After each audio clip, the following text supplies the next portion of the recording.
Acompáñame a una nueva lectura de uno de los tantos artículos que Jaime Bailey, en este caso, publica en el diario El Comercio, así como en otros diarios de Hispanoamérica. El título de este artículo se llama Mi esposa y el argentino y habla de la reacción que va a tener la esposa de Jaime Bailey, Silvia, al encontrar unos subrepticios chats entre él y un argentino, y al descubrir, además, que Jaime envía dinero a este argentino que aparentemente lo gasta en putas y drogas. Vamos a ver y luego analizamos el artículo a ver qué cositas encontramos. Acompáñenme en la lectura. Mi esposa y el argentino. Recién entonces comprendí que mi esposa estaba enojada conmigo. Recién entonces, atando cabos, imaginé que seguramente ella había visto mis mensajes al argentino.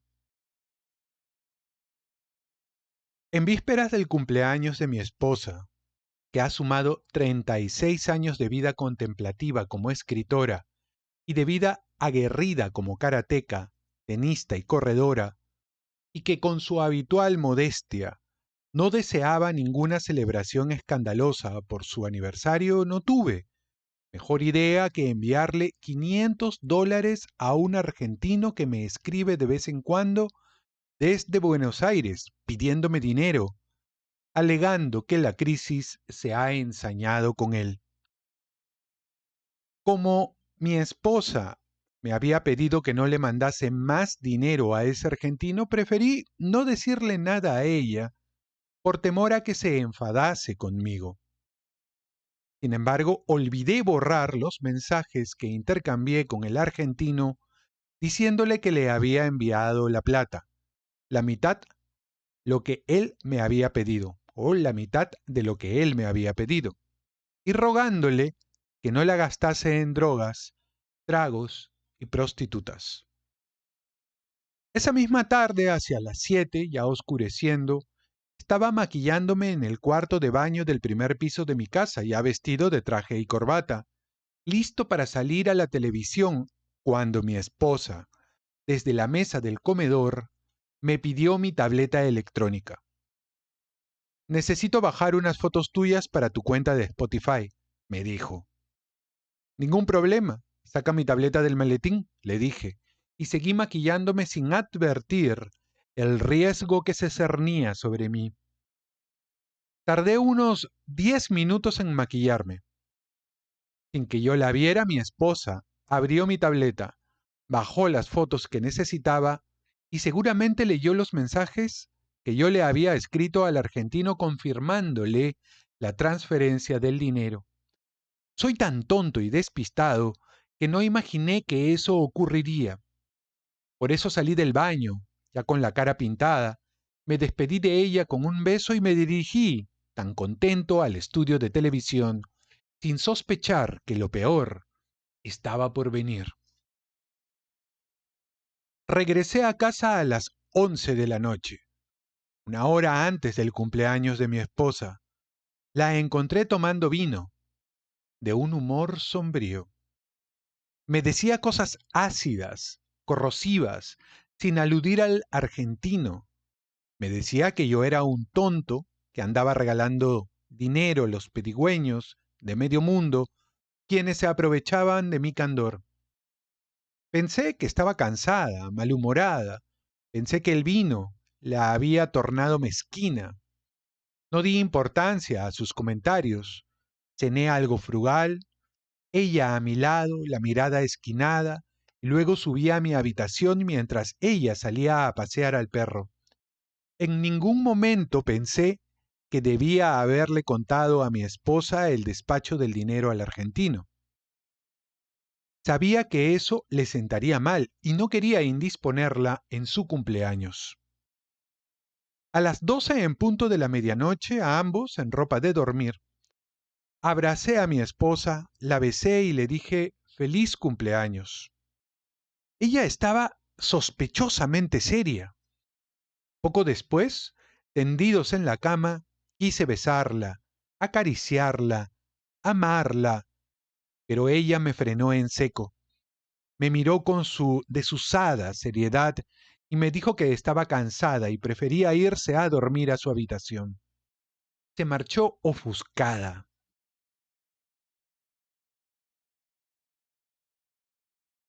Perdón, perdón. Quedé sorprendido, preocupado. Recién entonces comprendí que mi esposa estaba enojada conmigo. Recién entonces, atando cabos, imaginé que seguramente ella había visto mis mensajes al argentino cuando yo me maquillaba despreocupado. Esa fue mi conclusión. Está molesta porque al abrir mi tableta, al ver mis correos, mis mensajes y mis fotos, vio, muy a su pesar, que yo la había desobedecido mandándole dinero al argentino y que además le había mentido o escondido la verdad, no contándole que aquello había ocurrido a sus espaldas. Al día siguiente, día de su cumpleaños, le había prometido a mi esposa que la llevaría a unas tiendas para regalarle un reloj. Por lo general le obsequio un reloj en su aniversario. Sin embargo, ella estaba tan fría y distante que me pareció una mala idea ir a comprar el reloj. Preferí meter el dinero en efectivo en un sobre, escribirle una tarjeta de felicitación y decirle feliz día, este es mi regalo, esta plata es para que compres lo que quieras. Nos fuimos entonces a comprar su regalo, nos dirigimos a una cafetería, comimos algo de prisa y volvimos a casa. Luego me encerré a trabajar a mi estudio. Habían llegado flores amarillas de mi madre, siempre tan cumplida, tan atenta a los detalles, y de mis hermanos. Comprensiblemente mi familia quiere a mi esposa más de lo que me quiere a mí mismo. Por eso no dejaban de llegar las flores y los regalos. Hacia el final de la tarde, mi esposa entró a mi estudio, se sentó frente a mí y me dijo, tenemos que hablar. Estaba llorando levemente, y ella no es de llorar por cosas menores. Me dijo que me había notado raro desde el día anterior, como si yo estuviera escondiéndole algo. Sospeché que al abrir mi tableta, sin que yo estuviera a su lado, ella había visto mis mensajes al argentino. Por eso preferí decirle la verdad, toda la verdad, porque presentí que ella ya la sabía. Le dije que el argentino me había escrito pidiéndome dinero y que le había despachado $500. Le dije, preferí no contártelo porque imaginé que, si te lo decía, te pondrías de mal humor y no quería correr el riesgo de estropearte el cumpleaños. Le pregunté mirándole a los ojos si, al abrir mi tableta, buscando supuestamente una foto mía, había leído mis mensajes. Lo negó con énfasis. Dijo que no había leído nada. No le creí del todo. Le pedí disculpas por no haberle contado que había mandado plata al argentino. No me pareció importante, le dije. No tenía sentido decírtelo cuando sabía que te molestarías y me regañarías, añadí. Con razón te veía tan raro, dijo ella. Y luego me criticó por dejarme manipular por el argentino y por otras personas que me escriben pidiéndome dinero, y me rogó que no les mandase más plata a los picaflores y chupamedias de este mundo de, de convenencieros. Le prometí que no volvería a cometer ese error. No tenía sentido pelear con ella solo por quedar bien con el argentino. Después salí a caminar. Ya era de noche. Por suerte no tenía que ir a la televisión. Iríamos a cenar para festejar el cumpleaños de mi esposa. Andando a paso lento, pensé, qué bruto fui al no borrar los mensajes al argentino. Qué torpe fui al prestarle la tableta a mi esposa, sin imaginar que ella los vería. Qué desatinado e inoportuno fui al hacer todo eso en vísperas de su cumpleaños, jodiéndole el cumpleaños. Como estaba enfadado conmigo y con ella y con el argentino y con la vida misma, pensé lo que suelo pensar cuando me encuentro enojado con mi esposa.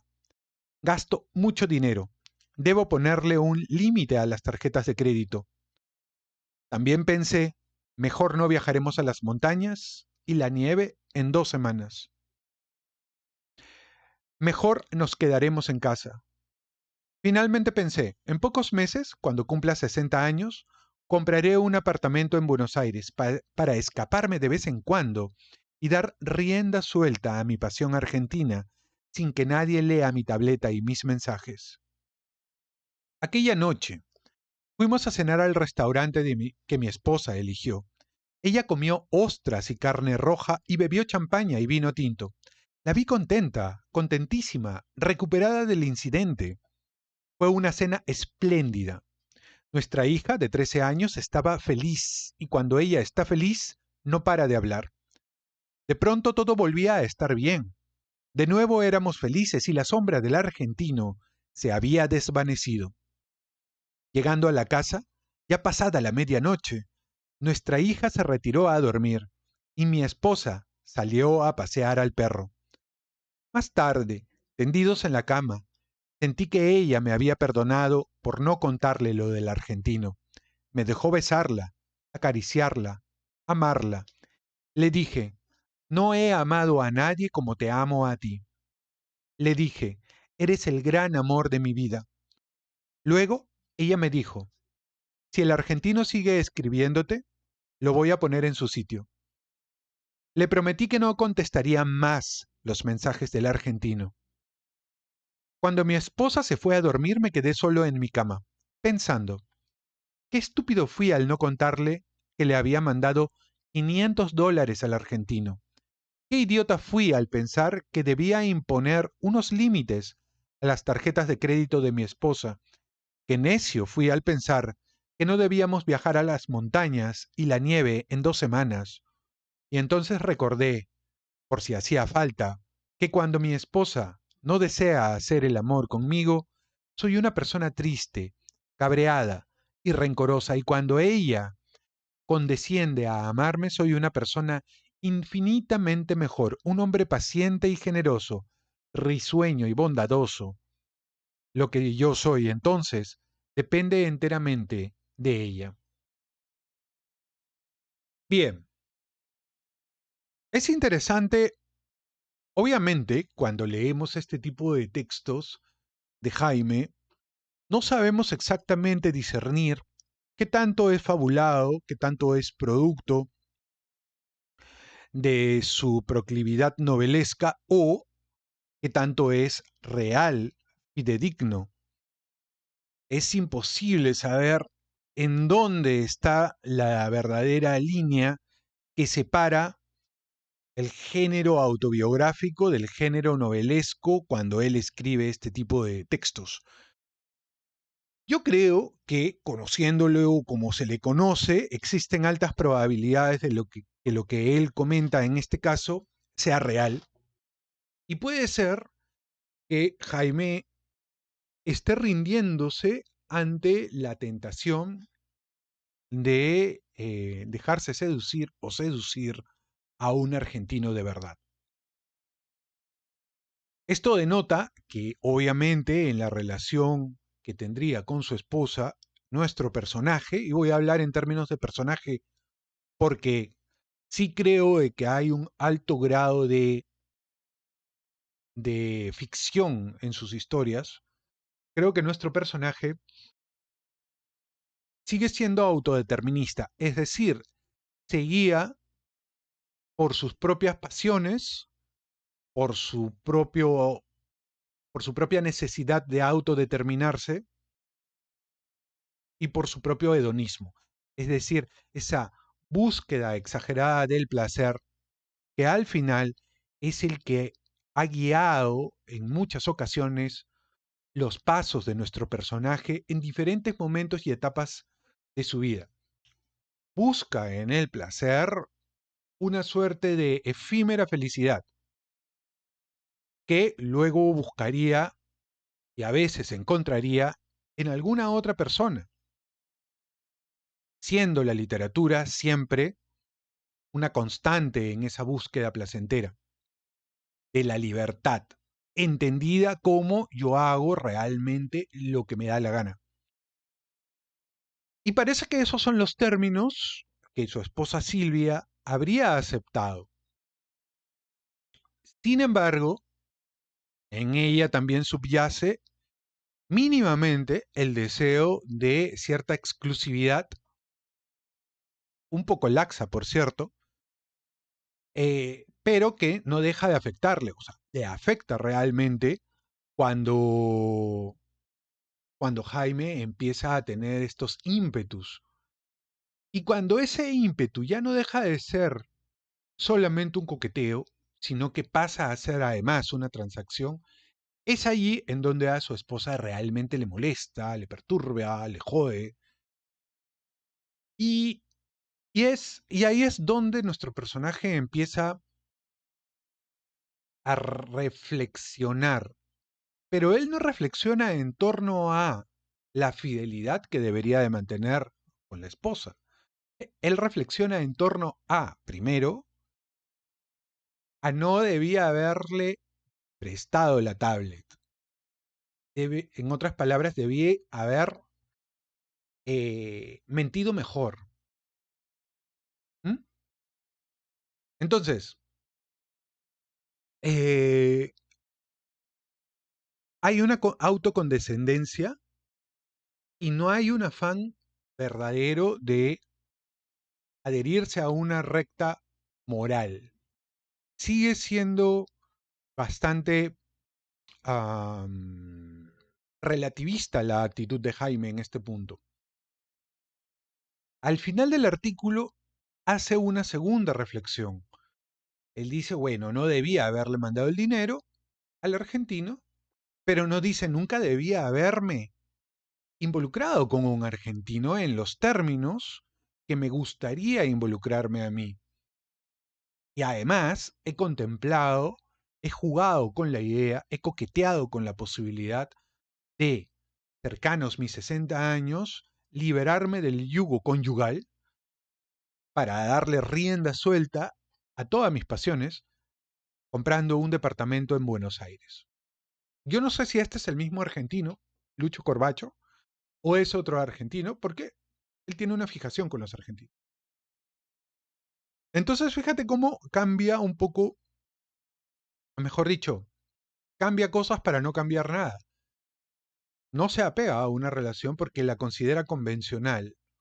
Hay un desarraigo de las relaciones estando en una relación que tiene Jaime. Y eso es algo que subyace en toda su literatura. Y subyace además en sus relaciones.